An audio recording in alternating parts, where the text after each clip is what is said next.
Welcome back to our channel. Let's have fun as we dive into our next story. Get your popcorn, sit back, and enjoy till the end. Chioma was the pride of her little town of Uli, admired for her stunning beauty and sharp wit. Her flawless caramel skin, long legs, and magnetic charm made her irresistible to men, and she knew how to use these gifts to her advantage. Often, her friends and girls in her village would be jealous of her, as she would often get all the attention, and that made them feel invisible. However, Chioma's beauty masked a heart ruled by greed and arrogance.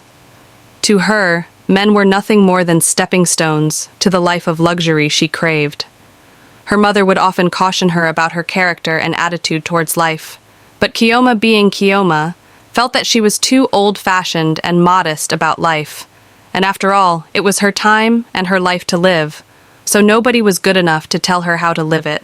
One day, her mother sent her to the market to buy some things for her. There, Chioma met a young trader named Obina. He had a flourishing electronics shop in the local market. Obina was smitten with Chioma and went out of his way to woo her with gifts. He got her a gold necklace other times, a pair of designer shoes, cash, and different gifts here and there. Chioma feigned love, whispering sweet nothings into his ears while pocketing everything he gave her. Obina's friends warned him about Chioma, calling her a gold digger. "You think she loves you for who you are? Chioma loves money, not people," they said. But Obina ignored them. He was blinded by her beauty and convinced he could win her heart. A few months into their relationship, Obina's business faced a setback when a shipment of goods got delayed. He confided in Chioma one evening, hoping for some emotional support. Instead, Chioma sneered, "I can't believe this. What kind of man lets his problems affect his woman's comfort? If you can't keep up, maybe we should take a break." 2 days later, Chioma dumped Obina and moved on to Chuka, a rich businessman twice her age. Chuka adored Chioma, showering her with everything she desired, an iPhone, a sleek Toyota Camry, and weekend trips to Lagos. Chioma often bragged to her closest friends, Adaora and Nkichi, about her conquests. At one of their regular get-togethers at a fancy lounge, Chioma raised her glass. "Ladies, let me tell you something," she said, a smirk on her lips. "Never waste your time on broke men. Life is too short to struggle. If a man can't spoil you, what's his use?"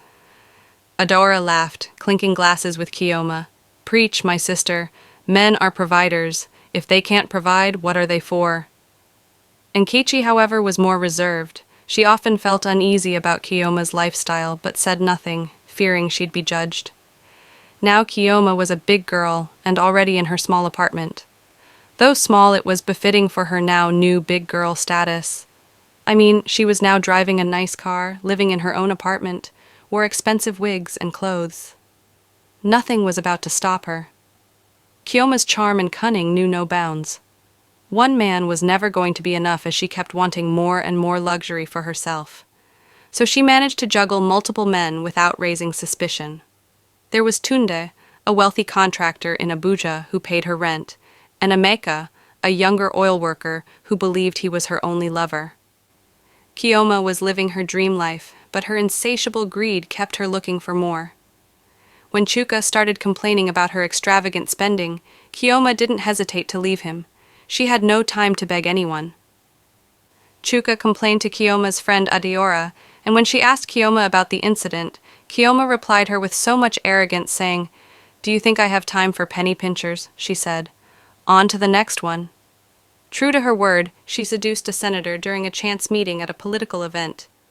The senator was smitten with her beauty.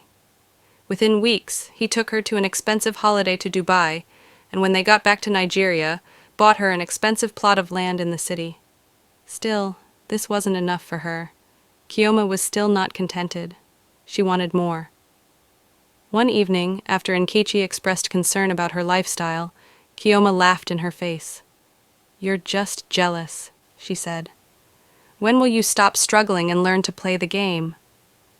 I'll teach you how to win, but you have to drop that moral nonsense.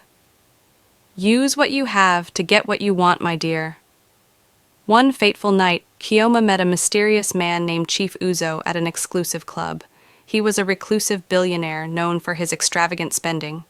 Chioma saw him as the ultimate jackpot and decided to pursue him. Chief Uzo was captivated by her beauty and invited her to his mansion. The house was luxurious beyond anything Chioma had ever imagined, with marble floors and gold-plated fixtures. Chief Uzo handed Chioma a glass of wine and said, "I'll give you everything you've ever wanted, but you must trust me." Am the Odugu himself. Chioma, blinded by greed, eagerly agreed. After a night of passion, she fell into a deep sleep. When she woke up the next morning, the chief was gone. On the bedside table was a bag filled with bundles of cash and a note that read, "Enjoy the money while you still have life." Chioma laughed as she counted the money, assuming it was just an odd joke. She called Adaora to brag, "Can you imagine? This man left me all this money and disappeared. Some people are just too generous." She took the money and went for a shopping spree to spoil herself before going home. She thought to herself wise and imagined how she'd chop this man's money without mercy. The following day, Chioma noticed a strange smell oozing from her private parts. She took several showers, but the stench still kept getting worse. By evening, the smell had intensified, and she began feeling sharp pains along her waist and lower abdomen. When she undressed, she couldn't believe her eyes. A horrifying scene of maggots crawling out of her private parts weakened her feet, and she fell on the floor in shock. Panicked, she rushed to the hospital, but the doctors were baffled. No medical explanation could account for what was happening. As days passed, the smell became unbearable. People avoided her, and her friends deserted her one by one. Adaora blocked her number, and Nkechi, though hesitant at first, eventually stopped responding to her messages. Chioma was left to suffer alone. Her once beautiful body began to decay. The stench was so overpowering that even her neighbors demanded she leave the building. Desperate, Chioma sought out traditional healers, but none could help her. "This is no ordinary illness," one herbalist told her. "You have been cursed. And it's irreversible." The realization hit Chioma like a thunderbolt. Chief Uzo wasn't just a rich man, he was a ritualist. The note he left her finally made sense. Her greed had led her to the ultimate price. She had sold her womb and, unknowingly, her life. Left with no option, she shamelessly returned to her maternal home. Word spread throughout the village like a wildfire, and her family could not hide their shame and grief. In her final days, Chioma became a shadow of her former self. Too weak to walk, she asked her mother to help her seek for forgiveness to anyone she might have wronged. She kept begging for forgiveness from anyone who would listen. But no one could save her. The maggots continued to consume her flesh, and the unbearable stench kept everyone at a distance. Chioma's once proud life ended in loneliness and agony. Her story became a cautionary tale in Uli, a reminder of the dangers of greed and the emptiness of a life built on deceit. She learned the hard way that not everything that glitters is gold. Her last words were a prayer that all young women and men would learn to be content with what they have and learn to live an honest life. I hope you liked this story. Please like, share with your friends, and subscribe. See you in the next one.